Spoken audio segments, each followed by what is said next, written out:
The holidays aren't about where you're going. They're about the moments you share along the way.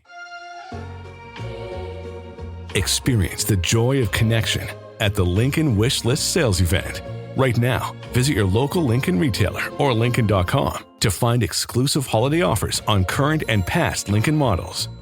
Let's make more connections and more joy this season.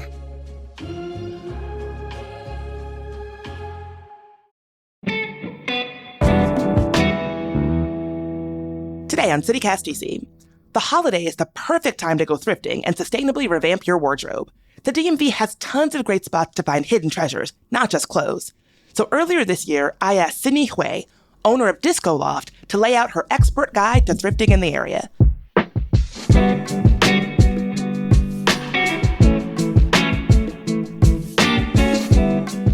Today's Thursday, December 26th. I'm Bridget Todd, and here's what DC is talking about.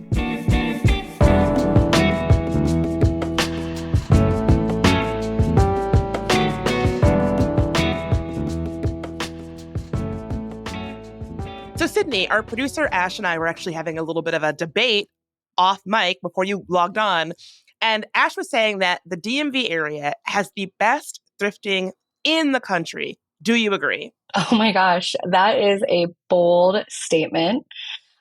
You know, I can't honestly say yes or no confidently because I haven't thrifted too much around the US. I've seen some really awesome TikToks of people going on thrift road trips. And I feel like, Ash, you might hate me, but I think that there might be better thrifting in some other states. But, until I do the thrift trips myself, I can't say for certain. So what exactly is the thrift vibe here in DC? I think that the thrift vibe in DC is great. If you have access to some of the neighboring areas like in Maryland or Virginia, I definitely think that the thrifting is really great. I think in DC specifically, in DC proper, it's, there's not too many options for people that want to go thrifting. But if you can get out to Maryland and Virginia, there's a ton of stores. So I think that, there's a lot of really great options for people if it's accessible to them. Let's talk about some of those options. Like, what are your favorite places to go thrifting? Not just in DC, because it sounds like maybe DC doesn't have the robust thrifting options that, say, a Maryland or a Virginia might have. Yeah, so some of my favorite companies that have thrift stores throughout the Maryland and Virginia area are the Unique and Savers groups, as well as Second Ave. Definitely check those out. They're really large, and they would definitely, I would say, are some of my favorites. And of course, Goodwill. There's locations all over the DMV.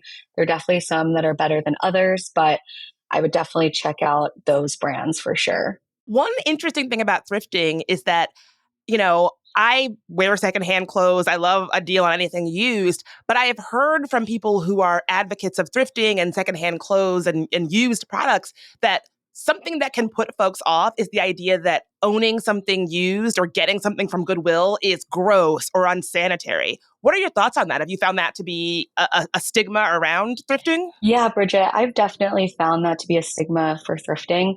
I've actually thrifted my entire life. And so I do think that the stigma is lessening around, used and secondhand, both clothing, accessories, and even homewares and goods like that. But what I always say is, I would rather things get saved from a landfill. And to be honest, in my opinion, getting something from the house section of a thrift store, it's not that different than, using a menu or using tableware at a restaurant. You're supposed to wash everything. I definitely get some questions about that. I would hope that everyone's using those practices in their own homes, but, there's a lot of ways to really clean clothing, accessories, and things like that. So I would definitely recommend doing that. But I would say probably in the last couple of years or so, it's not so much a topic that's brought up because I think people have access to learning about ways to clean stuff, whether it's on YouTube or TikTok or whatever. And just since more people are doing it, I think that we're kind of, making it less of a stigma, I guess. So to that end, in terms of how you've seen thrifting change over the years, what else have you seen changing? Folks are sort of educating themselves and bringing down this stigma that wearing used clothes is gross or unsanitary. What other changes have you seen? I guess coming along with that is, I've seen just a wider range of people at the thrift stores, and also including that just a wider range of things at the thrift store. And then I think people, just because, maybe they're more aware of the thrift stores in their area, or what types of things can or not, be donated. I feel like I've seen just more in general at the thrift store when it comes to like products to buy. Ooh, have you found anything while thrifting in the DMV area that you're like, that was a wild find? I cannot believe I found that, or somebody I know found that. Like, do you have any good thrifting finds that you still can't believe? I honestly have been thrifting for so long that I have like a running list. I'm trying to think of my like favorite find. It's hard when your whole apartment is thrifted and you're like, what is my favorite thing? So my favorite find of 2024 is I found this phone, which is shaped like a piano. It's definitely vintage. It definitely does not work, but it's so random and so unique that when I saw it, I immediately knew that I wanted to have it and use it as decor. And it just brings me so much joy. I would never have found something like that at a, brand new at a store. Yeah, I love those kinds of like finds that you're just not necessarily expecting, because it is more than clothes. Like, people find all kinds of things while they're thrifting. I knew somebody who found one of those big floor globes at a Goodwill, and then went home and looked it up. And it turns out that it was a model of floor globe that retailed for like $4,000, and they got it for $45,000. Wow, that's such a good find. I love hearing people's wins like that. It's so crazy. Yeah, I feel like when you get a good score at a thrift shop and someone's like, oh, great, whatever, where'd you get it? You're like excited to be like, I thrifted it. Can you believe it? 100%. You have to like restrain me from saying that I got something and it was thrifted and like tell them how much it costs. I mean, I wonder, like, do you find that it's more rewarding to thrift something really cool than just buy it online or buy it in a store? Like, is that process more meaningful? For me personally, I think that it is, just because I've heard it from friends and just people in general. Like, to tackle a thrift store, you have to put in some energy and have the patience to kind of go through everything, since it's not, 20 of the same shirt or 20 of the same dress. You have to be willing to really sift through things. And so when you find something really special, I mean, for me, it's so exciting and I want to be able to share that with people. And a lot of times I do find just excitement around it, because usually it's a pretty unique piece. You don't know if it was even made in that year. And so it's not something that other people can necessarily just go and find pretty easily. So I definitely take pride in my thrift finds.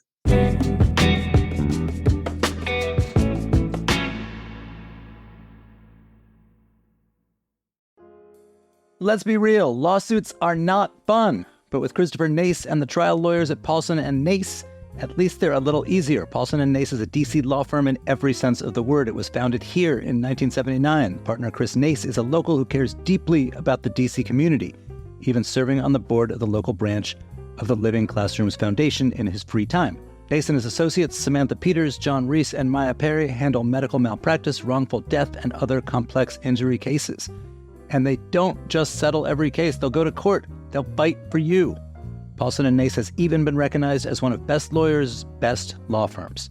So if you have been hurt or lost a loved one because of someone else's mistake or negligence, call Paulson and Nace for a no-obligation consultation. Visit www.paulsonandnace.com or call 202-463-1999. The legendary Black Cat New Year's Eve Swing Ball is always the best night out of the year. Band leader Peaches O'Dell and her big band orchestra, that's an 11-piece orchestra, will offer everything from high-energy swing and Latin music to Art Deco novelty tunes. And because it's New Year's Eve, there'll be a bunch of surprises thrown in. Chances to be a guest conductor, prizes for best red lipstick, and a conga line you have to see to believe. With no dress code and a relaxed atmosphere, the Black Cat New Year's Swing Ball Party lets you dress however you want. And it's all just $35, making the Black Cat New Year's Swing Ball one of the best deals in town. Get tickets at blackcatdc.com. Just look for the New Year's Eve event. Again, that's blackcatdc.com. So I know you run Disco Loft, which I follow and love. It's a very popular account where you're really showcasing some of the different secondhand finds that you've encountered. What has been the effect of running these social media accounts where you are showing secondhand goods in the DMV? What has that been like for you? Yeah. Well, first, I want to say I appreciate it, Bridget. It's still so wild to me that I'm able to share the love of thrifting with so many people and connect with people over sustainability and just, finding love of secondhand stuff. But it's been really, really wonderful. And, my whole goal of sharing stuff on Instagram and selling it through the Disco Loft is really just to make thrifting more accessible for people. My whole life, as I said, I've been thrifting, but even in the past years of adulthood, I would go thrifting, and even just my friends would be like, will you take me? Or I'm too intimidated by the thrift store. Or, I can't get out there the same days that you want to go. Or maybe even I don't want to spend as much time as you do when you are out there. And so being able to share, these thrifted home goods with people, I'm trying to just bring those items to them and share that. And it's been such a joy being able to connect over those things and give those items a second life.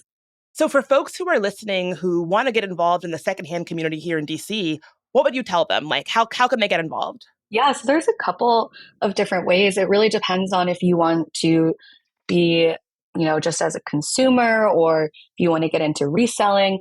But as a consumer, I would say, there's a lot of really great vintage markets. And I've had people tell me that they've met other people just, browsing around. So definitely check out some of those that are popping up in the DC area, as well as, not to plug myself here, but the clothing swap that I host along with some other really amazing organizers is such a great way to get into the secondhand scene in DC. One, because the vibe is really great and people are all there for a common goal, which is, finding new clothes and sustainably refreshing their closet.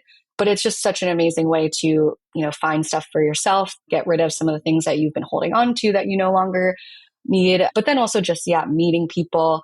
It's been a really great experience watching that grow and having people say, I've complimented someone on a piece that they picked up and now we're going to the next swap together. So getting into that way. And then just as a consumer too, I mean, there are a lot of also like thrifting events in the DMV area. I know Goodwill puts on like thrift meetups. So if you really want to get into it, those are a couple of different ways as a consumer that you could. And then, as a reseller, the vintage scene is growing so much in DC. Like it's been around for a while, but I see new shops pop up all the time. And I think something that's really great is that there are really low barriers to entry for vintage selling now, just because so many people, do it over Instagram or online, or even like reselling sites like Poshmark or Depop.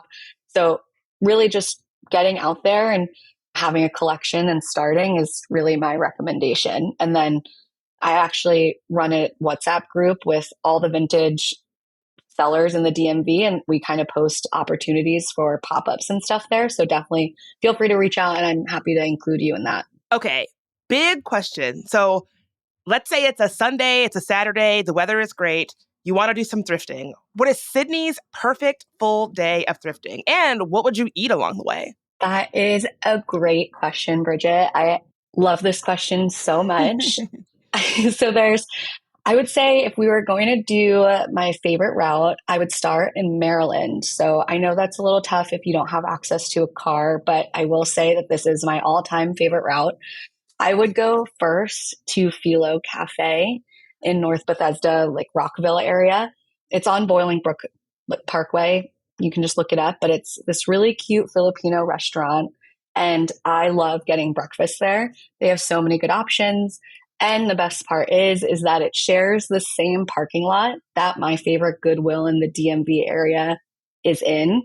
There's a Goodwill that opens at 10 a.m. also in that same area on Bolingbrook Parkway.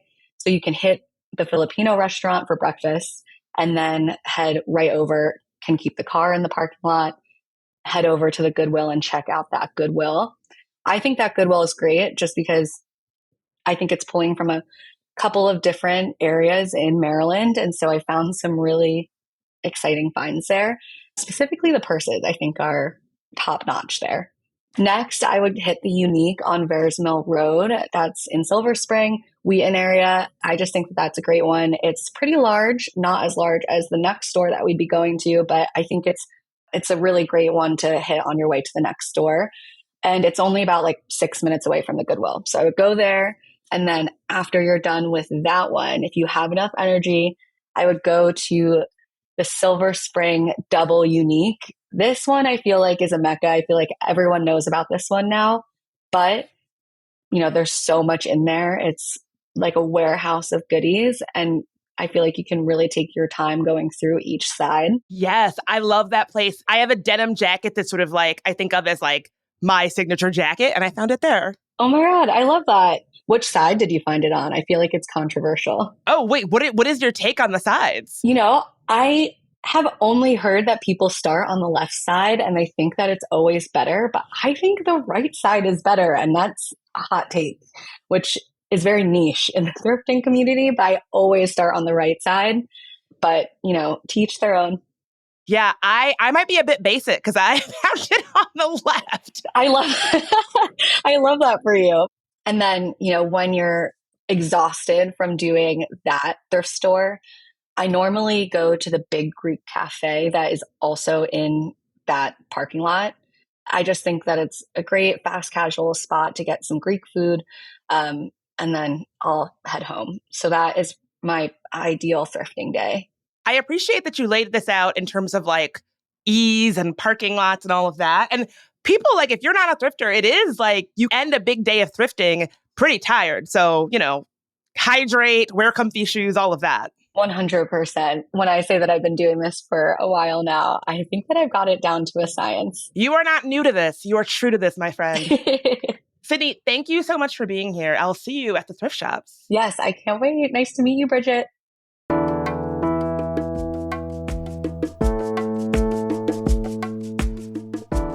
That's all for today here on CityCast DC. If you enjoyed the show, gift this episode to a thrifty friend, and we'll be back on Monday with another favorite episode from the archive. Talk to you then.